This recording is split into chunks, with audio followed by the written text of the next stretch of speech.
పరుగులు తీసినటువంటి అంశంకి మీ ఆంటీ గారికి మేము ప్రత్యేకంగా రుణస్థలము. మా వెంట నిలబడిపోయారు ఆమె. బాబు హాస్పిటల్లో ఉన్నంతసేపు స్టెల్లా ఆంటీ కానీ అంశమతి ఆంటీ కానీ ఎన్నో మార్లు వచ్చి ప్రార్థనలు చేసి భూస్థాపన కార్యక్రమానికి వచ్చారు. ఎందుకు ఈ స్థుతికుడు కంటే రెండు కారణాలు. ఒకటి, డాక్టర్లు చెప్పారు అసలు తల్లి ఎలా బ్రతుకుతుందయ్యా, అంత ఘోరంగా డెలివరీ చేస్తే తల్లి ఎలా బ్రతకగలిగిందని. నా భార్యని బ్రతికించినందుకే ఈ స్థుతికుడిగా. నా కుమారుడు పునరుత్థాన దినాన చనిపోయి మహిమలో ప్రవేశించాడు, అందుకే ఈ స్థుతికుడిగా.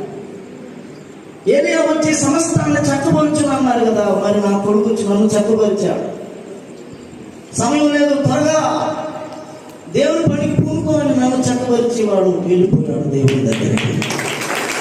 అందుకే ఈ స్థుతికుడికి మా భార్య గురించి చెప్పాను. ఆమె కూడా ప్రార్థన చేసింది, ఆమె కూడా దేవుడు వాగ్దానాలు ఇచ్చాడు.